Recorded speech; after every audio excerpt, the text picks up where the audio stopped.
tying in a Canmore pipe bag with zipper. What we're looking at is a medium Canmore bag. It comes with a tie-in cord, tie-in straps or tape, and we are going to tie that in. It's a fairly easy process.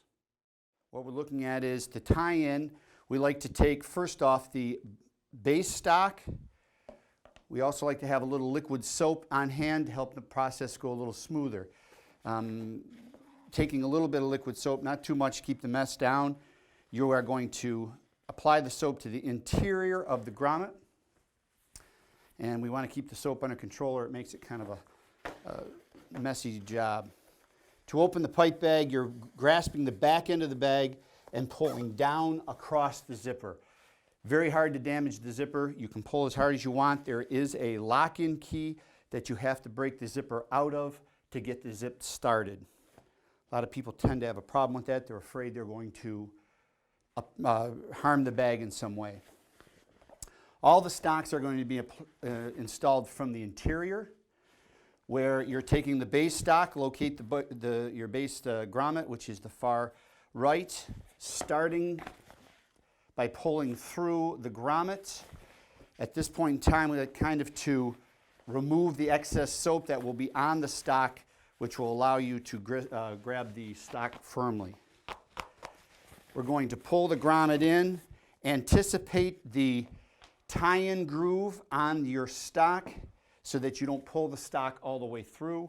And when we get to that point, we actually can see a seal where your grommet locks into the tie-in groove. You can see actually a little bit of the soap showing you the seal that we've created. At this point, you can remove all the excess soap, keeping the job clean. So essentially, that is a completed tie-in of the base stock. You would follow in order all the way around doing the tenors and then the blowpipe stock afterwards. The chanter stock would be last, and we'll get to that in a minute. But after applying all your stocks to your pipe bag, we like to come back and we apply a wrapping tape. Some people like to use the tape that's supplied through Canmore. Some people like to use just plain electrical tape. Electrical tape's a little bit easier. But to show you the application of the wrapping tape, there's a membrane on it. You peel this off, and then just nice and easily, you have to work this wrapping tape so that it starts to stretch.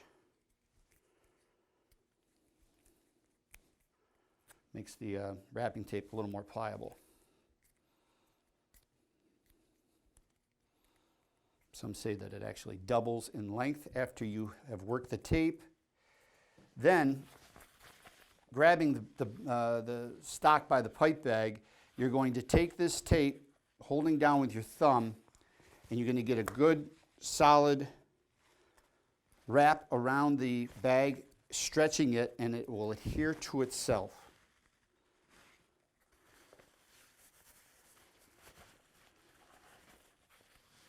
After that, make sure everything's in place. The tape contracts against itself, creating a seal, adding insurance to the security of the stock. It is a requirement, but it's not needed. But we like to do that because once you have your bag cover on, you will have no idea how the stock is secured. So we like to tape before we finish our job off so that we know that everything is not going to move once we start playing our instrument.